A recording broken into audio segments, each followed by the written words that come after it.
right, so we are live, and I'm so excited to be with my sister from another Mr. Ashlee Livingstone. So, Ashlee, thanks for joining me on the Fulfillment Focus podcast. Thank you. And yeah, we've been working together for quite some time. And today we're going to do two things. First, we're going to really go after this question that as coaches, as service providers that are in the helping industry, when we're reaching out and we can see like a lot of people could really, really benefit from help, support, and they're not running towards it. Mm, We seem to be in this kind of industry that can be sometimes hard to help people before it's almost like in a stage of broken. yeah. And we could do so much more if we were able to maybe see before, the car hits and say, well, hey, let's turn this way. So we're going to really go after that question. And then the second half, I really want to show and celebrate you and how you work with your clients, and specifically show the roadmap that you help create for a client. Because I love the specificity, the precision that you used when you're working with something to say, here we are, and here's where we're likely going to end up when we Hmm. work together. So those will be our two segments. So Ashlee, you are a coach. You are like me, a hypnotherapist. You are a breathwork master. I don't know exactly what to call Yeah. it. Any other modalities in there that I'm missing that you really focus on? Well, other than being life alignment, like doing the life inventory assessment, being certified in that. But no, other than that, I think that's a full handle right there. Yeah. Okay. Fantastic. And we're definitely, I'm really am blessed to have you in my community. Mm, You utilize the life inventory assessment and you brand it, right? The life alignment assessment. You use it hmm. so beautifully to measure and create breakthroughs with your clients. So I'm excited to get to that at the end. Yeah. And so for now, let's talk about this. And really like you are, like without judgment, really, really gently moving towards why do people hesitate to not go towards getting help? What are your ideas? I definitely have some thoughts. Yeah. So I actually had a conversation with someone just last week, and she's like, I know, I know, I know. I'm like, I know you know, right? I know you know. So tell me what's stopping you. Tell me what is running in the background. And her biggest thing was a fear of change Hmm. and the ripple effect that change may have. So the unknown of change. And I asked her, like, who would you be without that thought? Who would you be if you didn't stand behind the story of, I can't do that? Hmm. And she's like, that's it. That's what's stopping me is I don't know who I could be without believing my limiting beliefs, or I don't know who I might become if I don't have money scarcity, and I don't know who I might become if I have a healthy marriage. Like Hmm. that I think so many times people start to identify with their limiting beliefs and they wear Hmm. it like a description of who they are. Hmm. And the idea of releasing that really just scares the crap out of them. Yeah. Yeah, that makes a ton of sense. The hopping on that, what's coming up for me is I've also experienced people's fear of not being able to make the change. Hmm. And then and then what? It's that question of like, oh, I tried and now I'm in exactly where I was. So what does Yeah. that say about me? Um, if you were talking to somebody that had that fear, and they were like, you know what, I've tried a bunch of things before, and honestly, I just end up in the same place. So why bother? What would Yeah, you say to that person? I've talked to that person before. Yes. Yes. And, you know, I think one of the challenges is that we actually don't see our growth unless it's massive. Hmm. And I like to walk people back and say, well, tell me about that experience. What did you learn? What did change for you? What new tools do you have? You might not necessarily be using them, Hmm. but you do have tools in your tool belt now. So, what did shift? And oftentimes, I will say 99% of the time I've had this conversation, they'll start to say, well, okay, yeah, you're right. Like I did start doing that and I did start doing that. And oh, you're right. I do have this tool. And oh yeah, I do know this. So the fact that they don't believe anything changed is what I start to dismantle for them because Hmm. we're never the same person 2 days in a row. Yeah. Like, Yeah. that's just not possible, right? Yeah. You never meet the same version twice. And so helping them see where they have grown is Hmm. where I start. And then getting more clarity about, well, what didn't work that made it not sustainable, Right. right? Right. So what were the parts that you didn't stick with? Was it the consistency?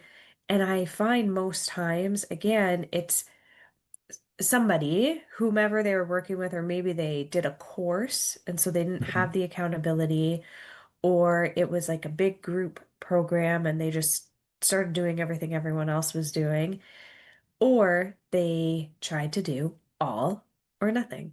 Hmm. And it was too much, too fast, too soon. Yeah. And so it's not sustainable. And my approach is very much about building our tolerance for change Hmm. so that we start to implement one thing after another. And I do it one on one because Hmm. then it's super tailored and personalized. And it's me, right? It's that accountability of like, hey, I'm holding, you told me what your vision is. You Hmm. told me what you want to change, what shifts you want to see, and I'm going to hold that vision for you so that when you forget Hmm. or you start to doubt, I can Hmm. remind you of your vision. Hmm. And a lot of programs, courses, templates can't do that. Yeah. Yeah. Thank you. Your two things that you're really that I think are really important, and you're describing them, and it would be easy to get missed. So I'm gonna like back up and say there's two things. I think you're describing the complexity of change really, really well. We get this idea that it should be really simple, right? Like in our heads, it's pretty simple, right? Yeah. 1 + 1, like do this. Yeah. But the complexity around it, it's a whole bunch of things. Yeah. And you're describing, well, you're describing the process of going back and helping your clients understand, well, what are the parts that have changed, the parts, and what are the parts that are not yet changed or maybe weren't a fit. Hmm. So I love that you're doing that. The other point that's coming up for me in your description is this idea of, measuring progress slowly. Um, and particularly around that is when we're moving towards transforming, there's I'm going to use this explanation. I just worked with a client and I talked about two parts of transformation. One happens within you, and you describe that, or you can't be the same person twice, Yeah. right? So you're helping people have a stronger, more resilient foundation. And that's a tool set that once they have, they can come on the shelf and grab it. Yeah. It's now an option. So what I find is people will often hold back and believe they haven't changed like you're describing, they don't see Hmm. it because they haven't, right, manifested all the things in their lives. Yeah. And I think it's a really important and compassionate thing to bring to realization, be like, hey, it took you a whole lifetime to get to where you are today. So the two parts of transformation is the inner first, and that can happen so fast. Yeah, And then the outer is going to probably take some work and some practice and exactly. some new skills, right? Does that resonate with your experience? Yeah. And I think what we get stuck in is this world of instant gratification, Hmm. quick fixes, Yeah, fast change, big quick results. And it's kind of unsexy to say, we're going to go slow. yeah. We're going to change at a really sustainable pace so that Hmm. the change lasts. It's not a quick fad diet that we're going to go on. Um, it's a lifestyle change. And I do also feel like that's where the resistance is. People are like, do I want to change everything? Am I going to have Right. to be like this forever? Like, by the time we're done, you're going to want to, Mm.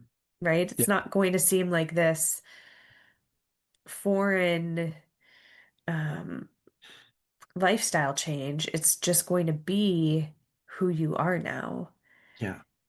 But when you try and do it too fast, right? Like going on a juice cleanse. You're like, am Hmm. I going to have to do this forever? Well, no, because that's not sustainable. What I am trying to implement for people is sustainable change so Hmm. that it just becomes your inner and it represents on the outside as well. Yeah, yeah. Really, really nice. Okay, so the next stop I want to make along the big question, why do people often either hesitate or just do not move towards, right, help and coaching? Hmm. Um, How about like the investment portion, right? It's like, well, why would I spend this money here where I could like go on a vacation or I could do this or I could do that? It's like, is it really worth it? Um, and let's say a client isn't in like deep suffering broken, Hmm. because I think that's when it's easiest for a client to be like, oh, okay, I'll do it. Like, Yeah, fine, I'm desperate. I'm desperate. How about just before that? And maybe even like, you know, like, right? What do you say to that client that's like, nah, I think like this vacation looks a lot more attractive. Yeah. I think that is like, if I'm being 100% honest, that's the challenge, Yeah. right? Where I even can feel stuck sometimes because it's really, I don't know, it's hard to convince people to care about themselves.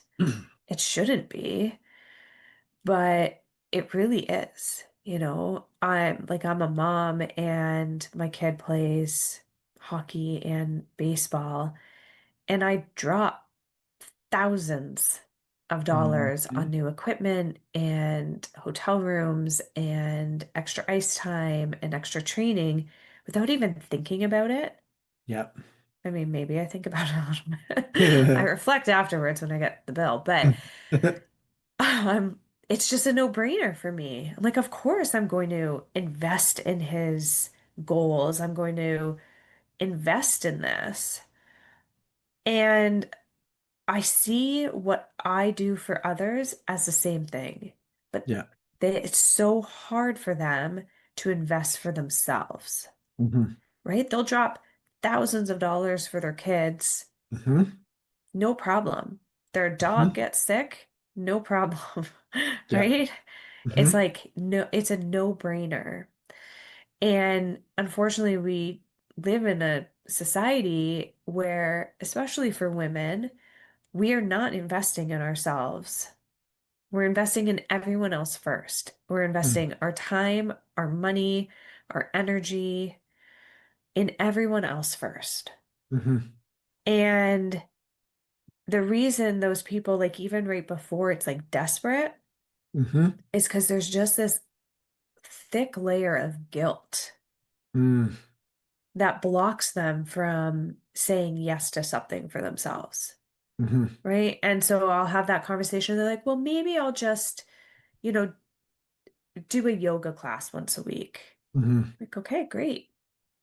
If you're going to do that, Hmm.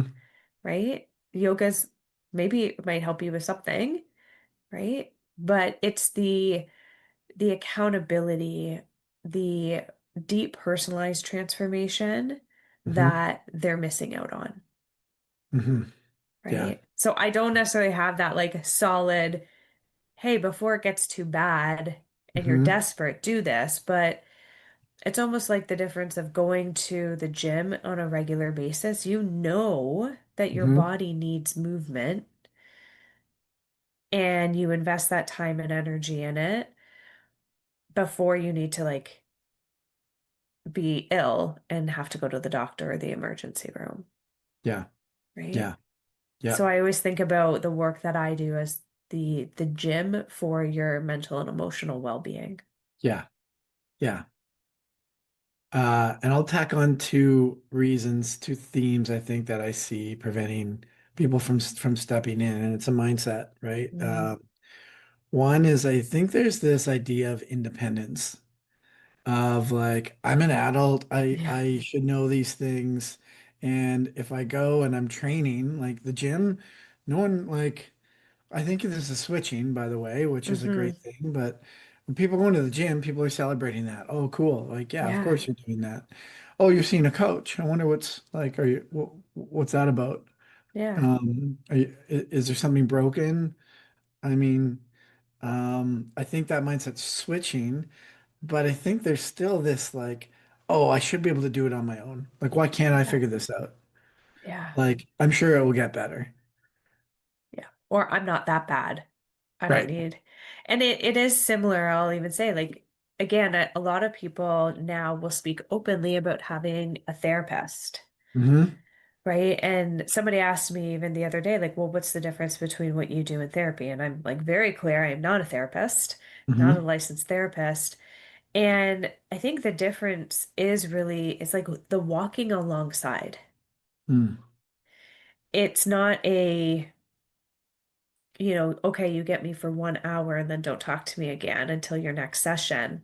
Hmm. It's the co-creation of this vision for yourself, the micro shifts that happen, the touch points. So I have some clients that reach out to me daily just to say, "Hey, I did my morning routine."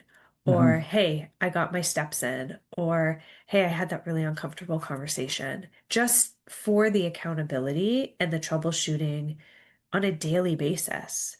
Hmm. And that you don't get in therapy. Hmm. It's the partner in your vision, I think, is what's really different. And based on like the hypnotherapy and the breath work that I introduce as well, it's the somatic healing. So Hmm. instead of just talking our way through everything, Hmm. we we heal from the inside out, Yeah. not just from like the mind. And and yeah, I don't know, ever since I've had my first coach, which was 2020, March 2020, I've never not had a coach. Hmm. And and as a coach, I'm like, any coach who doesn't have a coach, I am like, what's up? Hmm. But having that coach just is like constantly pushing you to the next level. Hmm. Having somebody that, like for me, like I'm blowing up my business, I'll send my coach a message and be like, that's it, I'm done, I'm out. Yeah. I'm out, I'm not doing this. And she'll just be like, hey, remember, here's what we're doing here. Think about Hmm. the impact you're making, you know, and I'm just like, right, thank you. Okay, back on Hmm. track. Yeah. Yeah. Yeah, that's Hmm. really what it's about. And I would not have that in therapy. Yeah. Yeah.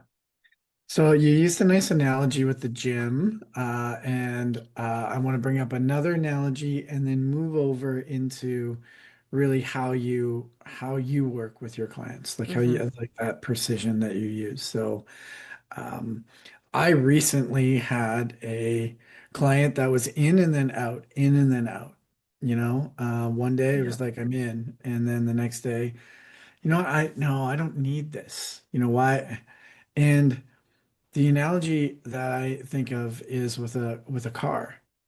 When you're driving a car, in my car actually it's like way over on an oil change. People will Okay. look at that and like, what are you doing? Yeah. Right? Like take care of your stuff, otherwise it's going to be worse. Yeah. And this individual is later in life, kind of next half, like late. She didn't grow up with the idea that we work on ourselves. We only work on ourselves if we're broken. So Yep. rather than having this mindset of preventative maintenance, Mm. like I think at least once a year, and I've been doing it for years, we go in and we do it like a diagnostic check. Yeah. How am I doing, or how are we doing if you're doing it in a partnered experience? You would do that, and you do that with your car, no question. Yeah. But when Yeah, it comes to absolutely. yourself, it won't happen. So I'm segueing um to when I think of the life inventory assessment, right? It's like that diagnostic when you come Yeah. in and it's like put the car in the scanner and let's look at the whole thing so we can find if there's any leaks, if any belts need to be changed, right? If we can get ahead of anything before you're stranded on the side of a highway. Yeah. And so I'm just gonna like ask you a question about that because I really love that analogy. And you know when you're driving your car and you can hear that noise Hmm. and you're like, oh no. Yes, I Oh do. no. I don't know if I want to take it to the mechanic because I don't want to know how much this is going to cost to fix. Hmm. Hmm. It's also what I do think happens that gives people some hesitation or resistance to doing that deep dive, the diagnostic, is because they do know. Oh yeah. Oh, they know. Just Yes. like you can hear that rattle in the car, just Hmm. like, it takes a couple times, get it started. You know, and you just don't want to know. Yeah. And it does take bravery, Yeah. courage to book the appointment anyway Yeah. and Yeah. go and hear and see Yeah. what's really going on. Yeah. Because you can't That, fix something if you won't admit that it's broken. yeah. Won't even look. And I think You won't even look. that's a really great segue to highlight. And I just really want to appreciate you. I Mm. know, like I've referred people to you, and um, I'm going to stay with this mechanic analogy, right? When you send someone to a mechanic and they're worried about that thing, it's a Yeah. totally different experience if that mechanic on the other end is kind of doesn't provide a safe space to look at how you've Mm. been treating your car. Yeah. If they're like, oh, like, look at this, and you haven't done Yeah. this, and that, like, you don't want to go see that person. And but for you, I know when I send somebody to you, and you do a diagnostic, you just create this really warm and safe space to say, hey, let's have a look. Mm. You know, of course, there's some things that aren't perfect. Probably. Let's just have a look and see what might we be able to help the most with. Yeah. Um, and so that I want to open up one of your clients who's agreed, to be nameless, but to allow you to use her life map. And the life map is the diagnosis you use Yeah. to really assess where they're at. And I'm hoping you could just kind of walk us through how would you use this? What do you see? And there's a before and after. So I kind of want you to walk us through the story of this client. So I'm going to pull it up on my screen. If you're just listening, I recommend that you go on to YouTube and watch the video of this, and you'll be able to see it fully. Okay.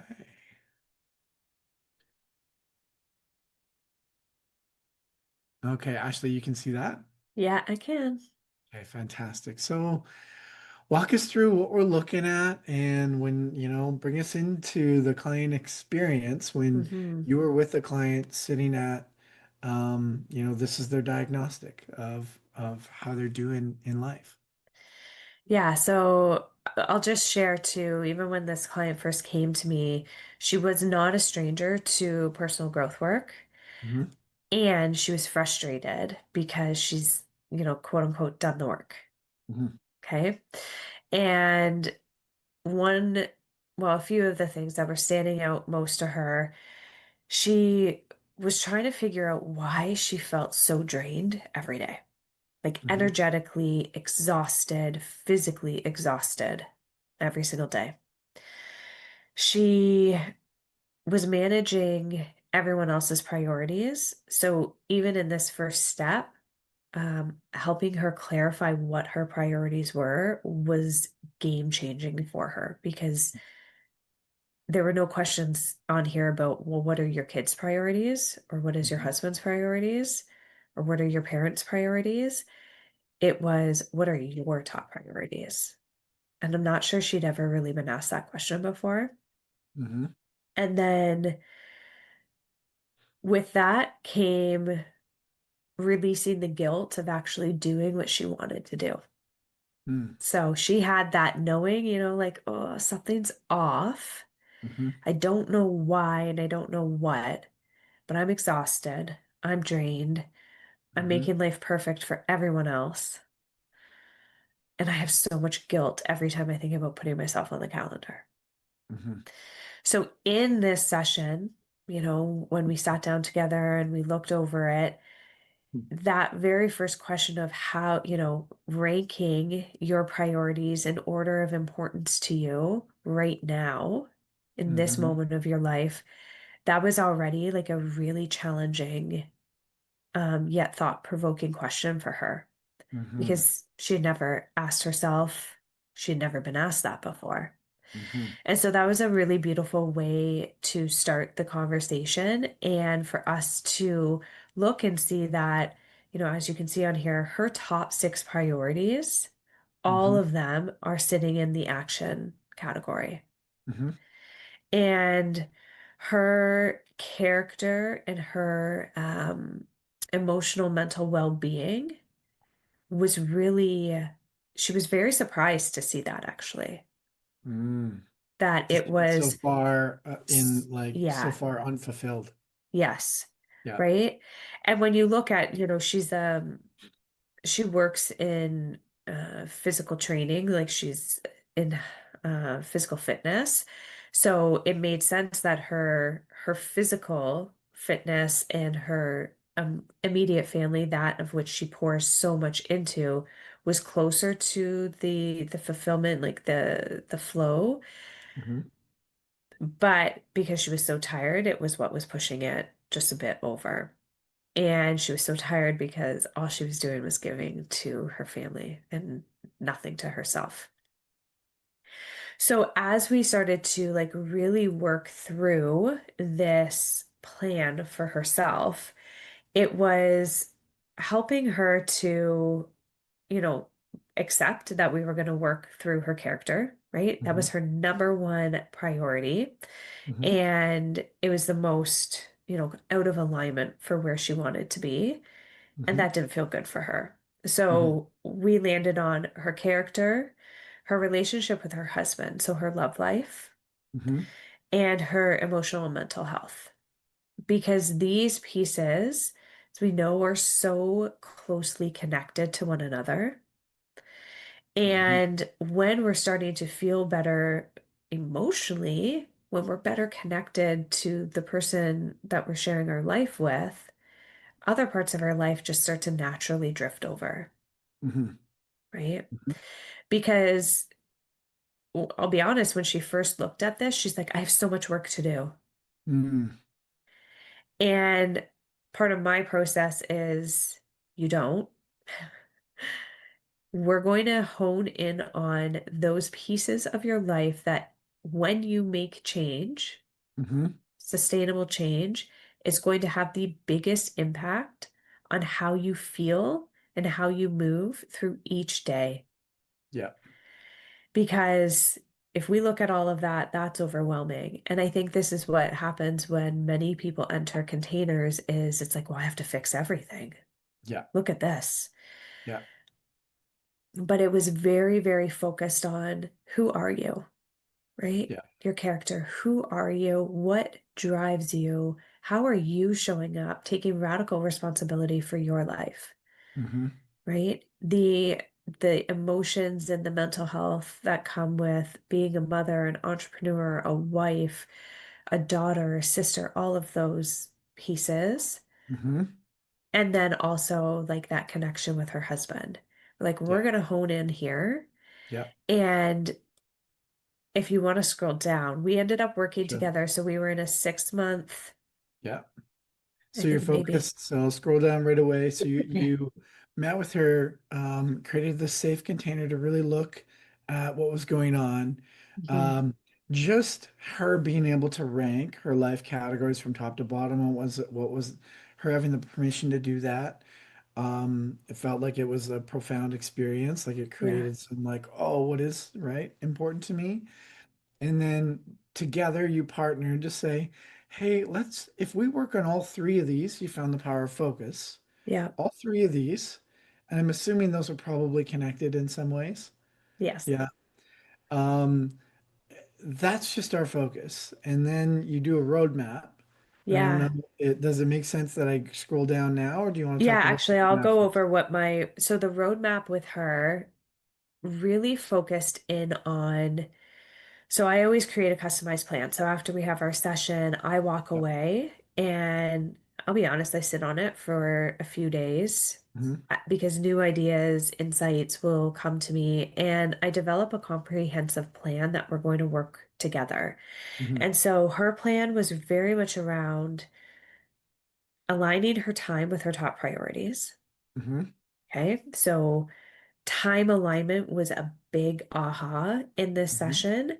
If we're spending all of our time at work and pouring into our immediate family and we have nothing left for anything else, we need to Mm. adjust that. Right. So, aligning her time with her top priorities, Hmm. setting boundaries that protected those priorities and her time, Hmm. um, especially from the common drains that were happening in her life. Yep. We were building a self-connection practice to help her nurture her well-being and allow her to have the space to explore her emotions, to Mm. understand who she is and what she's actually feeling instead of what 90% of us do, which is just numb and discard. Hmm. So this was a self-connection practice and then creating space for her to really feel and release her emotions in a safe way. And we did that a lot through breath work, Hmm. journaling, and in our coaching calls. So that was when I developed this customized plan for her. These were the main pillars that we worked through. Hmm. It's like time, boundaries, self-connection, like getting comfortable with your uncomfortable emotions. Hmm. Hmm. And it sounds really simple, Hmm. but that's a practice. Oh yeah. Right? That's a Yeah. practice, especially when people will say to me, like, why do I have to feel my feelings? I'm Yeah. like, well, if you don't, they're just going to continue to manifest itself into Yeah. exhaustion Yeah. or chronic, gut issues or migraines or Yeah. inflammation. You not dealing with it is showing up somewhere. Hmm. So if I can hold that space for you, give you a container to feel into, Hmm. you're going to feel so much better and it's not bubbling up the Yes. top. Yeah. Okay. Amazing. I'll summarize and then I'll scroll below. So I can tell, like you're reading her roadmap, right? Yeah. Yeah, yeah. You've described this in our calls before.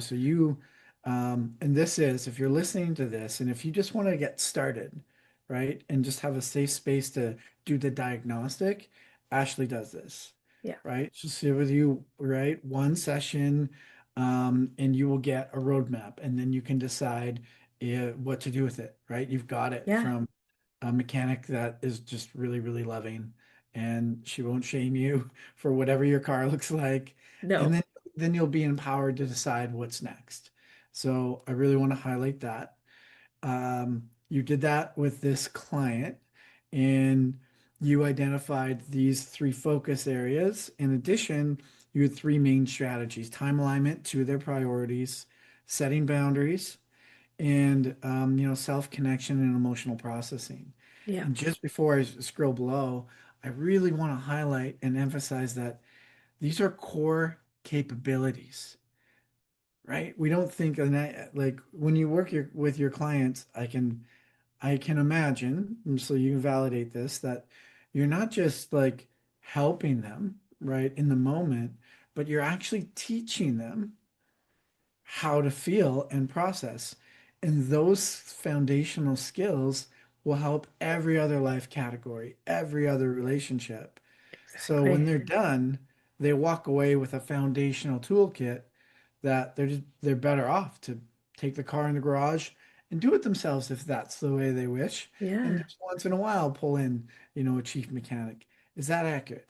Yes, absolutely. And I think that's such a powerful piece is I want people to learn how to do this Yeah. for themselves on a consistent basis. Like Hmm. having that tool, as I mentioned, now you have a new tool on your tool belt. You know how Hmm. to use it. Um, time management, boundaries, feeling your feelings, like all of those emotional processing, that is like that's going to help you for the rest of your life, Yes. right? And it's Yeah. it's so powerful. Yeah. Okay. Okay, let's move down to the big reveal. And this life map was taken in May, and the May, next one that we're going to show was December. December. Yeah. So yeah, so this was probably your 6 month program. Yeah. Okay, so look at the difference here. So you see this, I'm gonna go up and down a couple of times, right? So, right, May, Yeah. December, May. And I'm watching the shifts here as well. So, and okay, specifically, I'm going to pay attention to character, emotion, and love because that's what you were working on. Oh, okay. Wow. Okay. So character came from like mid-range. Hmm. It's probably like a 60 some to like incomplete flow Yeah. fulfillment. Love moved in the same. Immediate family moved over, which was one of her top priorities before. Yeah. And emotional still in action, but wow, it came quite Yeah. much, much more fulfilled. Um, and then so from a 52% overall life score to a 69% shift. Okay, Yeah. tell us about this client's journey a little bit. Give us some of the highlights of how she left. Yeah. Well, and I absolutely love it. And I will say we're still working together. Oh, good. So this was December 2024, and we're still working together because she just like once you find your person too, I think Yeah. it's that safety and, Yes. continue to work together. Um, and I find like so much gratitude and appreciation for her for continuing to trust me with Yeah. her big vision. So yeah, her character, she actually just really started to step into like, what do I want? What matters to me? How can I release some of this old programming I had that, from childhood and even previous careers, right? All of this hustle and push and do better, go, go, go. It Hmm. never felt like her, Hmm. right? And now she was really able to identify like what her values were, what she stood for, and what aligned action she was taking to live that every day. Hmm. And when she started doing that, all of a sudden she went from doubting herself and feeling so out of alignment with her words, the things she participated in, to being full alignment and feeling so confident that a yes was a yes and a no was a no. Hmm. And I think that that is just so powerful. Yeah.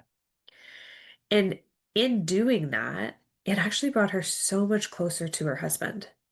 Okay, yeah, I hope you're gonna unpack that because that Yeah. might not intuitively like be like, oh, well now you're like she's making these decisions for herself.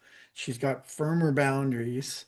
That I think might be disruptive to some core relationships that aren't kind of used to that or we're expecting to do different things. So Mm. how did it get How better? did that shift?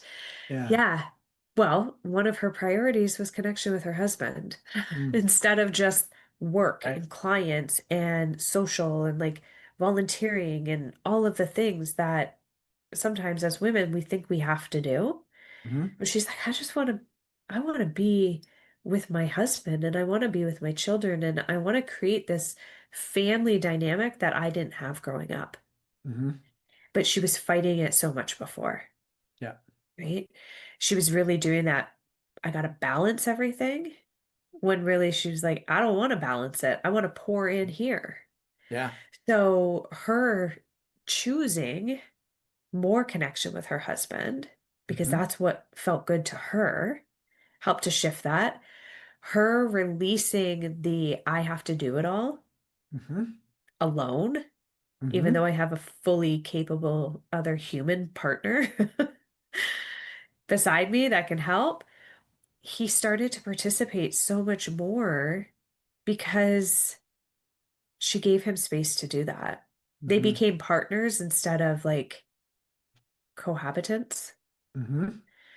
And it was just like this, the time alignment piece, especially, I think was huge, right? Yeah, you can see it there, 56% to 88% Wow. improvement Yeah. in her love. So, and it really came down to when we are really unhappy with ourselves, it is almost impossible for others to connect with us. Yeah. When we are so disconnected with self, we can't truly let other people in.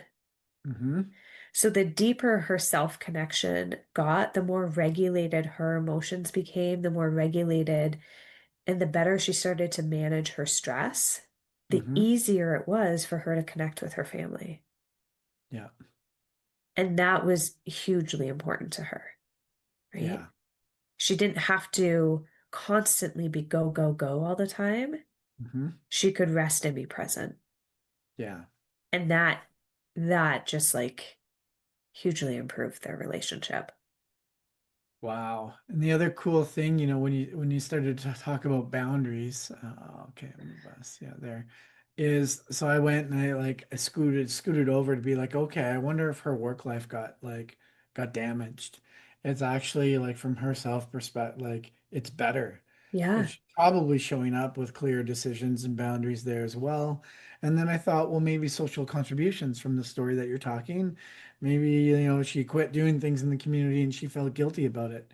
No, it actually went up significantly. Yeah. Um, so really, really interesting, like when you get clear of like what can shift.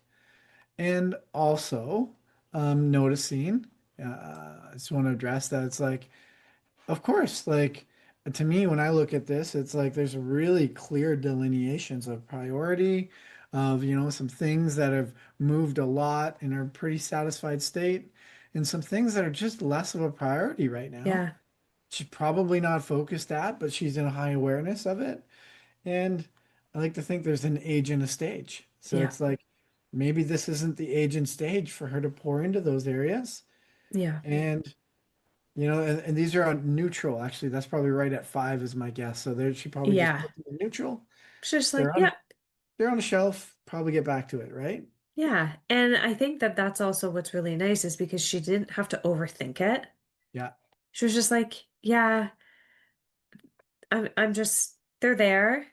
I don't Yeah. not care about them. But when I'm going to choose my husband, my kids, my work, how I'm showing up in the world over making it to 72 social events on a Saturday night, it's not happening. Hmm. It's out. Hmm. Yeah. And I'll point out too, because I think it's clear, you look at the map and extended family like shifted way far Yeah. to the left. I want to just like name that part of her journey, and it's not everybody's journey, was releasing a lot of childhood programming Mm-hmm. and being and having how much that had affected the character and what she believed she had to do and who she had to be. Mm-hmm. And there was a family falling out, Mm-hmm. but also she's okay with it. Right. It was a bit of a beautiful time to take that pause that she Mm-hmm. probably would never have taken Right. if she hadn't done this deep dive and done Mm-hmm. this work for herself. Right. And I think that that's what's really beautiful about this. Like I can look at that and obviously I know her and I know her situation. Mm-hmm. And she would have continued without this. She would have continued Mm-hmm. to have dealt and lived in that toxic external family or extended family just because she thought, well, they're my family, I have to. Right. So And she it would would have. have continued to Mhm. hurt her marriage, Yeah. her children. It would have been a distraction in her work. It Yeah. would have affected her mental and emotional well-being. And getting clarity on that Yeah. has been a beautiful gift. Yeah. Yeah. I live out in the country and we sometimes get rocks in the wheel well and they just screech like Yeah. "Ah," so we talked about that mechanic analogy and it's like it sounds like, this category almost represented a rock and she would have just continued to do it because that's what you do. Yeah. But instead with this, she made a hard decision, faced it, and put on a new tire. And yes, it's like there's probably some pain there that's still like probably fresh and not released yet, Yeah. not totally at peace yet, but still the right thing for her overall picture where you can look at this really unfulfilled category and celebrate it. Yeah. And I would like to say too that she didn't do it alone, Yeah, right? She could have those uncomfortable conversations. She could make those decisions, yeah, the very much aligned decisions, with somebody holding space for her, yeah, right? Who's not in it, right? yes, Who's right, not part of the interconnectedness of relationships, yeah, um, who really does have your top priorities as their top priorities. yeah. Okay, amazing, Yeah, amazing. Okay, well, as we move to a close, thank you so much for sharing that. And I think yeah, it's so important when we talk about real stories and people can have a sense of like what would it be like, to go and have a diagnostic. So if you're listening to this and you're curious, all right, if you're want to, drive the car in the life car in to say, okay, I'm ready to have a look, and I would like to do it with someone that feels safe and that's an expert at the tool. I really, really encourage you to reach out to Ashlee. You can find Ashlee at ashleelivingstone.com. That's Ashlee, Lee, yes. livingstone.com. Livingstone Uh, with an E. I'm always like, I have so many E's in my name. yeah. Um, The other, if you're listening to this and you are a coach, a therapist, somebody that works with people to create change and transformation, I would love to introduce you to the life inventory assessment so that you could also use this in your practice to find that focus really, really fast and to celebrate those client breakthroughs, right? Those Yeah. big, like, hey, like we moved from X% to Y%. And here's, by the way, what we're still working on. I would love to invite you into the certification where you can get access to that tool and maybe be in the community with Ashlee and I. Yeah, and I would just say too, like it has been such a game changer in my coaching because this is where I start. I always start with this tool because it gives us something to track. It gives us something to dive into. A lot of people will come to you and think they have one challenge, but when you do something like this, it can really highlight what's going on in a deeper way. Um, and that has been such a game changer for me of being able to say, okay, here's exactly where we're going to focus so that even for myself, I don't say like, oh, we could do this and this and this, right? Mhm. This is a really amazing tool to help coaches get crystal clear on what their clients need most.